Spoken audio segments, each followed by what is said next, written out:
اگرچہ عبدالحمید دوم نے 1881 میں جامعہ استنبول بند کر دی تھی، لیکن اسے 1900 عیسوی میں دوبارہ کھول دیا گیا اور پوری سلطنت میں ثانوی، پرائمری اور فوجی اسکولوں کا نیٹ ورک بڑھا دیا گیا۔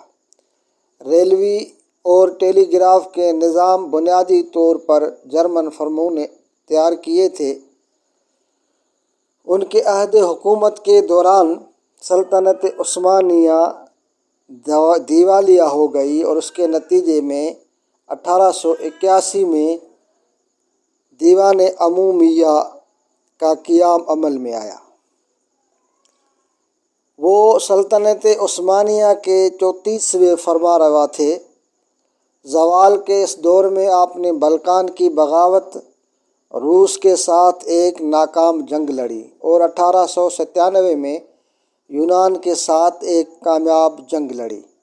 آپ نے 23 دسمبر 1876 کو پہلے عثمانی آئین کا اعلان کیا، تاہم 1878 میں پارلیمان سے اختلاف رائے کا حوالہ دیتے ہوئے انہوں نے مختصر المدتی آئین اور پارلیمان دونوں کو معطل کر دیا۔ عبدالحمید ثانی کو صہیونیت کے بانی تھیوڈور ہرزل نے خط لکھا، جس میں اس نے فلسطین کو یہودیوں کے حوالے کرنے اور اس کے بدلے 150 ملین پاؤنڈ دینے کی آفر کی۔ خلیفہ عبدالحمید ثانی نے جواب دیا، جناب ہرزل کو میں نصیحت کرنا چاہتا ہوں کہ آئندہ وہ اس موضوع کے بارے میں نہ سوچے، اس لیے کہ فلسطین میری ملکیت نہیں، میں فلسطین کی زمین کا ایک بالشت بھی نہیں بیچ سکتا۔ فلسطین سارے مسلمانوں کی ملکیت ہے۔ اس مٹی کے خاطر میرے آباء و اجداد عثمانیوں نے سینکڑوں سال جہاد کیا۔ اس کی مٹی میں مسلمانوں کا خون شامل ہے، جس کی گواہی میرے عوام نے دی ہے۔ یہودیوں کو میری نصیحت ہے کہ وہ اپنے پیسے اپنے پاس سنبھال کر رکھیں، اور اگر خدا نخواستہ خلافت کا شیرازہ بکھر جائے تو فلسطین کو بغیر قیمت کے لے لیں، لیکن جب تک میں زندہ ہوں اللہ کی قسم کھا کر کہتا ہوں کہ چھری کے ساتھ میرے وطن کو کاٹنا آسان ہے، اس بات سے کہ دیار اسلام سے فلسطین کو کاٹا جائے۔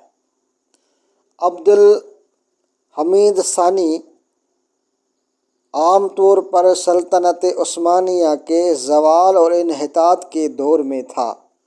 سازشیں بہت ہوئی اور بڑی طاقتیں اس کو ختم کرنے پر متفق ہوئی تاکہ اس خوف سے چھٹکارا حاصل کیا جا سکے جو مغربی ممالک میں پھیل رہا تھا، جس میں اس نے یہودیوں کے لیے ایک وطن قائم کرنے کے لیے فلسطین کو حوالے کرنے سے انکار کر دیا۔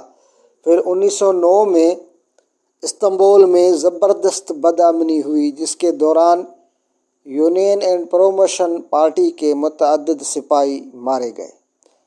چنانچہ union of and promotion army Istanbul میں داخل ہو کر اس پہ قبضہ کر لیا اور سلطان کے محل میں داخل ہوئے۔ انہوں نے شیخ اسلام اور ریاست کے مفتی اعظم سے سلطان عبدالحمید کو معزول کرنے کا فتویٰ طلب کیا۔ جب شیخ الاسلام نے منع کیا تو اس کو مار دیا گیا اور اپنی مرضی کا ایک فتویٰ جاری کر کے سلطان کو ہٹانے کے فیصلے کا اعلان کیا گیا۔ 4 افراد پر مشتمل ایک وفد، جس میں ایک آرمینیائی، ایک یہودی، ایک جارجیائی اور ایک البانیائی تھا، جنہوں نے یہ اطلاع سلطان کو دی۔ اس کے بعد سلطان عبدالحمید کو سالونیکا، جسے اب تھیسالونیکی کہا جاتا ہے، میں جلا وطن کر دیا گیا۔ 1912 میں جب سالونیکا یونان کے قبضے میں آ گیا تو انہیں استنبول میں نظر بند کر دیا گیا۔ اس کی رقم اور جائیداد ضبط کر لی گئی اور انہیں کچھ لینے کی اجازت نہیں دی گئی۔ انہوں نے اپنے آخری دن اپنی بیویوں اور بچوں کے ساتھ باسفورس میں واقع بلر بیکی محل میں اپنی یادداشت لکھتے، مطالعہ کرتے اور لکڑی کا کام کرتے گزارنے پڑے، جہاں وہ اپنے بھائی سلطان محمد خامس سے چند ماہ قبل 10 فروری 1918 کو فوت ہو گئے اور انہیں استنبول میں سپرد خاک کر دیا گیا۔